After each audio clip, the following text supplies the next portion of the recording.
کوئی ایسا عمل بتائیں. میں چاہتا ہوں میری 7 نسلوں میں رزق ختم نہ ہو جو مہنگائی اور حالات اور پریشانیاں میں دیکھ رہا ہوں. کوئی ہے عمل؟ میں کہا بالکل ہے. اور میں نے اس سے کہا کہ یہ میرے پردادا کے پردادا کا عمل ہے. ان کا یہ عمل ہے، میرے پردادا کے پردادا کا عمل، جو ہماری خاندانی یادداشتوں میں یہ لکھا ہوا ہے.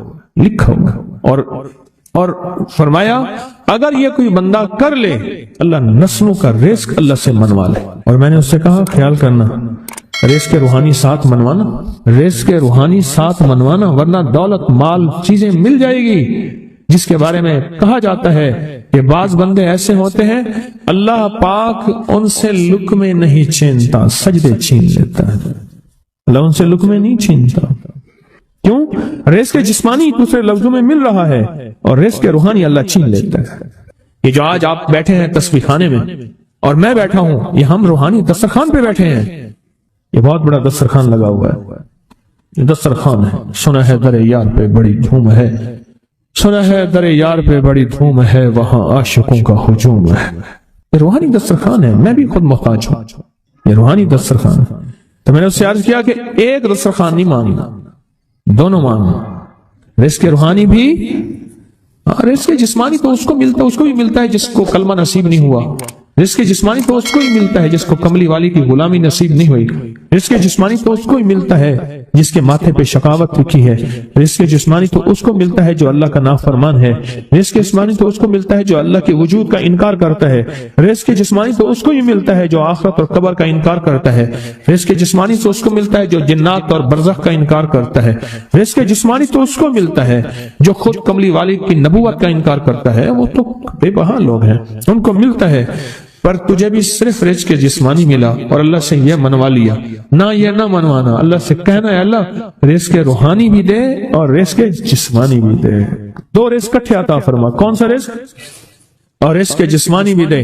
کہیں ایسا نہ ہو کہ میری نسلوں میں صرف مال دولت اور چیزیں ہوں اور تیرا نام اور تیرے حبیب کا نام نہ ہو، تیرا نام اور تیرے کملی والے کا نام نہ ہو، تیرا نام اور تیرے دوستوں کا نام نہ ہو، تیرا نام اور تیری آل و اصحاب کا نام نہ ہو. کہیں ایسا نہ ہو میں محروم ہو جاؤں. مجھے آل اور محمد اور آل محمد اور اصحاب محمد کی نسبتیں یہ بھی ساتھ عطا کیے رکھ. میں نے اس سے کہا کہ 2 چیزیں مانگنا. اچھا قدرت کا نظام ہے، تو دیوانے بھی ہوتے ہیں، یقین والے ہوتے ہیں. آپ جیسے آپ مخلص بیٹھے ہیں اور پوری دنیا میں ہمارے ساتھ اس وقت مخلص بیٹھے ہیں جو ہماری آج کی محفل میں شریک ہیں، ہوتے ہیں دیوانے. مجھ سے کہنے لگا ایک وقت ایک جگہ ہو بہت بہتر. میں نے اس سے کہا، میں نے کہا پھر بھی اگر ایک وقت ایک جگہ میسر نہ بھی ہو تو اگر عمل کسی وقت چوک جائے، عمل کی جگہ چوک جائے، عمل کا وقت چوک جائے، مجبوری میں نہ ہو تو بہتر ہے، پر توجہ نہ چوکے، دھیان نہ جائے، استحضار نہ جائے، یقین نہ جائے اور سچا یقین ہو کہ میرا اللہ خود کہتا ہے. یہ مانگنا بھی تو اسی نے دیا ہے نا. جب اس کریم نے مانگنا ہی خود دیا ہے تو عطا بھی خود کرے گا. نہیں خوف نارے جہیم کا کہ کرم ہے مجھ پہ کریم کا، وہ خود عطا کرے گا مجھے. اس نے مانگنا دیا دے گا. یقین ہو ایسا ایسا ایسا ایسا، اتنا زبردست یقین ہو، اتنا یقین ہو اللہ کے ملنے پہ اور اللہ کے مانگنے پہ، اتنا یقین ہو کہ گمان اور خیال سے بالاتر یقین ہو، بہت زیادہ یقین. یاد رکھیے گا میری بات، میری طرف دیکھتے رہیں. یاد رکھیے گا جس کو ملا ہے یقین کی طاقت میں ملا ہے، اور جس سے چھنا ہے بے یقینی نے اس سے سب کو چھین لیا. بے یقینی نے اس سے سب کو چھین لیا. جس کو ملا ہے یقین کی طاقت سے ملا ہے. یقین ہو کہ میں کر رہا ہوں اور اللہ مجھے دے دے گا. کہا کہ کیسا یقین ہو؟ کہا جیسے بکری کے تھن دودھ سے بھرے ہوئے اور میں کہوں کہ میرے ہاتھ سے دباؤں گا اور دودھ نکلے گا، اس سے زیادہ یقین. اور کہا کس سے زیادہ یقین؟ کہا کہ ایک بڑا نوٹ ہو اور بڑا نوٹ کے اندر جو ہے ایک آنے کی چیز آنی ہے، تو میں کہوں گا اس سے تو اس کی نوٹ کے اندر تو ہزاروں آنے ہیں اور میں ایک آنے کی چیز، ایک ٹکے کی چیز لوں گا اور میرا کام بن جائے گا. اس سے زیادہ یقین ہو اور اس سے کہیں زیادہ یقین ہو کہ سخت پیاس ہے اور میں پانی کو دیکھوں اور پانی کو دیکھتے ہی مجھے یقین ہو کہ اس سخت پیاس میں میرا پیاس بجھ جائے گی، پیٹ بھر جائے گا. اس سے کہیں زیادہ یقین ہو. میں پھر بھی یقین کو نہیں سمجھا سکا. علم بھی محدود ہے، الفاظ بھی میرے پاس محدود ہیں. اس سے کہیں زیادہ یقین ہو، اس سے کہیں زیادہ یقین اور بہت زیادہ یقین. کیا خیال ہے؟ آپ چاہیں گے اپنی نسلوں کے لیے بخت، رزق، نصیب اور مقدر منوا لیں؟ میں نے کہا روزانہ 40 منٹ بیٹھ، 40 منٹ صبح دوپہر شام جو تیری تنہائی کا وقت ہو، یا اللہ دنیا میں ایسی جگہ کوئی کہیں ہوتی، اکیلے بیٹھے رہتے یاد تیری دل نشی ہوتی، اکیلے بیٹھے رہتے یاد تیری دل نشی ہوتی، اور بس صرف ایک بار سورۃ فاتحہ پڑھا اور اس کے بعد ایاک نعبد و ایاک نستعین کو دوہرا۔ میں نے اس سے عرض کیا کہ بس اس کو وجدان سے پڑھو، ایسے پڑھ کے رونگٹے کھڑے ہو جائیں، آنسو بہنے لگ جائیں، دل کے اندر کا درد اور دل کا اندر کا غم اور اللہ کے سامنے حاضری، استحضار اور یہ کیفیتیں تیری ہوں کہ بس اس کے علاوہ کوئی مجھے یاد نہ رہے۔ اس در سے پڑھو 40 منٹ۔ 40 کے عدد کے ساتھ کائنات کے رازوں کا بڑا تعلق ہے۔ 40 کا جو عدد ہوتا ہے بس 40 کے عدد کے ساتھ پڑھ، اور بہت توجہ سے پڑھ، اور بہت دھیان سے پڑھ، بہت توجہ سے روز پڑھ۔ مجھ سے کہنے لگا کتنے دن پڑھوں؟ تو میں نے اس سے کہا مجھ سے یہ دن نہ پوچھ، تیرا دل خود بولے گا کہ فیصلے ہو گئے ہیں، بس ختم، دل خود بولے گا۔ یہ بتائیں کہ پیٹ بھرتے ہوئے کوئی گھنٹی بجتی ہے، یہ دل خود بولتا ہے کہ پیٹ بھر گیا۔ پیاس میں بھی کوئی کہتا تو نہیں ہے کہ آپ کی پیاس بجھ گئی ہے، وہ دل خود بولتا ہے کہ بس اب پانی کی ضرورت نہیں ہے۔ نیند سے دل بھر جائے تو بس دل بس اب سو لیا، وہ اٹھیں۔ اسی طرح دل خود بولے، دل خود بولے اور دل اندر بولے، دل اندر بولے کہ اللہ پاک جل شانہ نے نسلوں کے لیے اس کی عزت دولت برکت کے فیصلے کر دی، بس دل بولے۔ کتنے دیر کر؟ اب یہ تیری اپنے مانگنے میں ہے، اب یہ تیری اپنے مانگنے میں ہے۔ مانگنے میں کمی ہے تو دل نہیں بولے گا، اگر مانگے گا تو پتہ نہیں دنوں میں یا ہفتوں میں، دنوں میں فیصلہ ہو جائے۔ وہ طاقتور چیز ہے جو 7 نسلوں کو کھلاتی بھی ہے، پلاتی بھی ہے، سکون کی نیند سلاتی بھی ہے، اچھا لباس پہناتی بھی ہے، عزتوں کے تاج سر پہ رکھواتی بھی ہے۔ نوری لقمہ اپنی زندگی کی ضرورت بنا لے، پھر کیا ہوگا؟ سورۃ فاتحہ کی آیات 7 ہیں۔ اللہ 7 آسمان اور 7 زمین کی جتنی بھی برکات ہیں، برکات من السماوات والارض، اللہ 7 آسمان اور 7 زمین کی ساری برکات اس کو عطا کر دے گا، اور لوگوں کو پتہ ہی نہیں ہوگا کہ یہ بندہ کتنا مالدار ہے، روحانیت کی طاقت اور روحانیت میں کتنا آگے ہے، کوئی پہچان بھی نہیں سکے گا۔ روحانیت میں یہ بندہ کتنا آگے ہے اور کتنا آگے سے آگے بڑھ گیا ہے، کسی کو علم بھی نہیں ہوگا۔ نوری لقمہ کی زندگی کی مجبوری بنا لے، اور نوری لقمہ اپنی زندگی کی ضرورت بنا لے، پھر دیکھیں کمالات۔ کیوں؟ فرمایا جو سارے قرآن میں ہے، جو سارے قرآن میں ہے، جو سارے قرآن میں ہے، آنکھیں کھل جائیں۔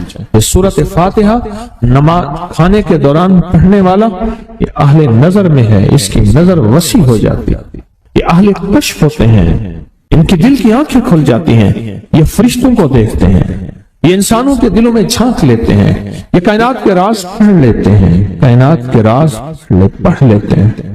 کہ اللہ پاک ان کے سامنے جنات آنکھوں سے دکھاتا ہے، حتیٰ کہ یہاں تک کہ اللہ قبر کے راز بھی ان کے اوپر کھول دیتے ہیں۔ نوری لقمے کا اثر یہ ہے دل کی آنکھیں کھل جاتی ہیں، دل کی آنکھیں کھل جاتی ہیں، دل کی آنکھیں کھل جاتی ہیں۔ یہ نور لقمے کی تاثیر ہے۔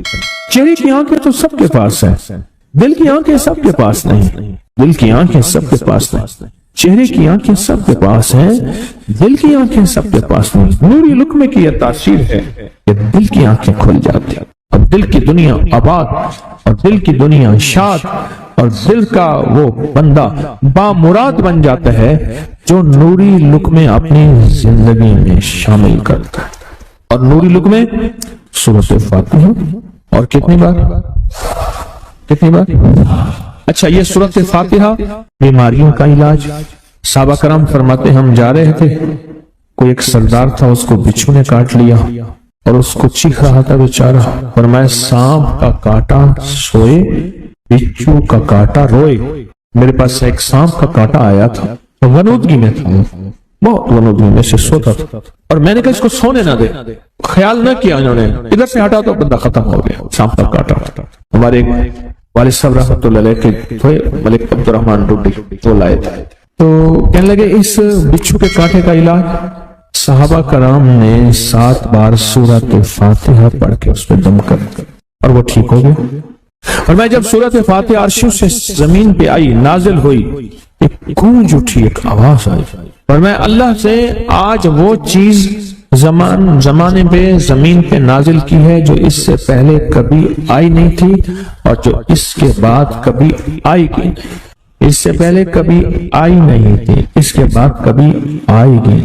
اور جب سورۃ فاتحہ نازل ہوئی، شیطان رویا، پیٹا، اپنا سر پہ راکھ ڈالی اور اتنا شور کیا کہ اے کاش کہ یہ سورۃ فاتحہ آئی ہے، اور اگر آئی ہے تو واپس چلی جائے، اگر واپس نہیں گئی تو کسی کی زبان پہ نہ جائے، یعنی کوئی اس کو پڑھ نہ سکے، اگر پڑھے تو اس کا یقین نہ ملے۔ یقین سے پڑھنے والے کی دنیا بھی، آخرت بھی، رزق بھی، عزت بھی، صحت بھی، تمندری بھی، بادشاہت بھی، خوشیاں خوشحالیاں بھی یقین سے پڑھنے والے کو ملتی ہیں۔ اور اس لیے آج بھی شیطان سورۃ فاتحہ سے لرزتا ہے کہ سورۃ فاتحہ پڑھنے سے جنات اور شیاطین ایسے دور ہوتے ہیں، ایسے کہ میلوں دور چلے جاتے ہیں، اور اس بندے سے خوف زدہ ہوتے ہیں جو سورۃ فاتحہ پڑھتا ہے۔ کھانے کے دوران اس کی حکمت کیا ہے؟ انسان کھانے کے دوران مشغول ہوتا ہے، کھانے کی لذتوں میں کھویا ہوا ہوتا ہے، اور اگر بھوک بہت زیادہ ہو، بھوک بہت زیادہ ہو تو پھر تو ہوش نہیں ہوتا، پھر ہوش ہی نہیں ہوتا اگر بھوک بہت زیادہ ہو۔ اب اسی دوران جس طرح سنیں غور سے، بڑی میں عجیب بات بتا رہا ہوں، حضرت امام جعفر صادق سلام اللہ رضوان اللہ تعالی علیہ مجمعین اللہ کے ولی تھے، ولایت کے تاجدار تھے، سرداروں کے سردار تھے، اولیاء کے سردار تھے۔ میں بازار میں جاتے تھے، جا کے پھر واپس آ جاتے تھے، پھر جاتے کچھ نہیں خریدتے تھے۔ کسی نے پوچھا اب کیوں جاتے ہیں؟ فرمایا 2 وعدے لینے، کیا؟ میں جا کے بازار میں ہر بندے کو سلام کرتا ہوں، وہ سلام کا جواب دیتے ہیں، اور کیا پتا کسی کے سلام کا جواب ایسا ہو جو اللہ کے ہاں مقبول بھی ہو، محبوب بھی ہو۔ اور پھر فرمایا بازار میں جاتا ہوں اور جا کے بازار میں جاتا ہوں اور جا کے بازار کی دعا پڑھتا ہوں۔ فرمایا جو چوتھا کلمہ گھر میں پڑھے گا اس کو 10 نیکیاں ملیں گی، اور جو بازار میں پڑھے گا کتنے نیکیاں ملیں گی؟ 10 لاکھ نیکیاں ملیں گی۔ فرمایا میں 10 لاکھ نیکیاں کمانے کے لیے جاتا ہوں۔ آل رسول کی محبتیں، عبادتوں کا حرص دیکھیں، ہمیں مال کا حرص، انہیں اعمال کا حرص۔ وہی دعا، وہی چوتھا کلمہ گھر میں پڑھیں، 10 نیکیاں ہیں، بازار میں پڑھیں کیونکہ وہ ہر بندہ مشغول ہے، دنیا میں، مال میں، چیزوں میں، بھاؤ تاؤ میں لگا ہوا ہے، وہی بازار میں پڑھیں تو 10 لاکھ نیکیاں۔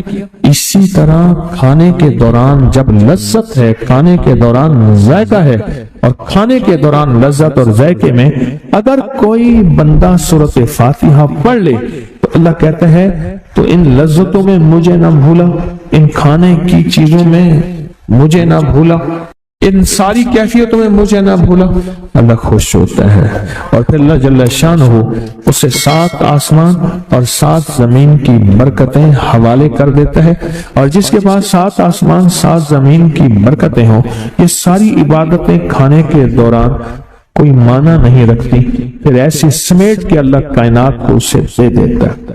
نوری لقمے کی تلاش کریں، نوری لقمہ زندگی میں لے آئیں، بڑی خوشحال زندگی گزرے گی، بہت لاجواب زندگی گزرے گی۔ 7 دفعہ سورۃ فاتحہ سے قرضے اتر جاتے ہیں، 7 دفعہ سورۃ فاتحہ سے بیٹے مل جاتے ہیں، 7 دفعہ سورۃ فاتحہ سے نعمتیں، اور 7 دفعہ سورۃ فاتحہ وہ طاقتور چیز ہے جو 7 نسلوں کو کھلاتی بھی ہے، پلاتی بھی ہے، سکون کی نیند سلاتی بھی ہے، اچھا لباس پہناتی بھی ہے، عزتوں کے تاج سر پہ رکھواتی بھی۔ کہیں انشاءاللہ۔ آپ سوچیں کون سا مشکل عمل، بہت زبردست عمل، 1 منٹ کا کام ہے، کام بن جاتا ہے۔ اور میں نے اس کی اجازت جتنی مشکل سے لی تھی نا، اس عمل کی بہت مشکل سے اجازت، اور جس دن لی تھی اسی دن فیصلہ کیا تھا انشاءاللہ اسے چھپاؤں گا نہیں، انسانیت مخلوق کو بتاؤں گا، اور یہ 7 دفعہ سورۃ فاتحہ جو دل کا مریض ہو مجھ جیسا اس کا بھی علاج ہے، جسمانی ہو یا روحانی۔ میں نے پچھلی دفعہ کہا نا کہ میں دل کا سخت مریض ہوں اور آج بھی ہوں، دعا کرو موت تک نہ رہوں، اور میں دل کا سخت روحانی مریض ہوں، جسمانی نہیں ہوں۔ میری پچھلی دفعہ کی وجہ سے پوری دنیا میں کوہرام مچا ہوا ہے کہ بابا گیا، جانا تو ہے، جانا تو لازم ہے۔ پچھلی دفعہ میں نے وہ کہہ دیا کہ میں دل کا سخت مریض ہوں، میرے لیے دعا کرو، وہ یہ مریض ہوں، روحانی مریض ہوں، روحانی مریض ہوں۔ تو یہ بیماری جو دل کی بیماری ہے نا، اس کا بھی علاج ہے، روحانی ہے یا جسمانی۔ جیسے میں دل کی روحانی بیماریوں کے بارے میں نے آپ کو کہا، میں سخت مریض ہوں دل کا، اللہ کرے اس کا مرض کا علاج ہو جائے۔ تو کھانا کھاتے ہوئے میرے دل کے لیے بھی آپ دعا کریں گے کہ اللہ بھی میرے دل کو ٹھیک کر دے، اللہ بھی ٹھیک کر دے۔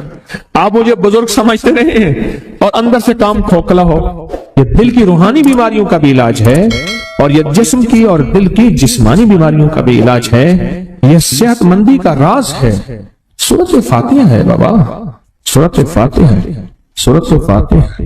جو بندہ سورۃ فاتحہ پڑھتا ہے ایک بار، اللہ جل شانہ ان 7 آیات کی تاثیر اور طاقت اسے عطا فرماتے ہیں، اور 7 سمندروں میں جو غذا، رزق، طاقت اور قوت اللہ نے رکھی ہے، اس کا حصہ اس بندے کو دیتے ہیں جو صرف ایک بار سورۃ فاتحہ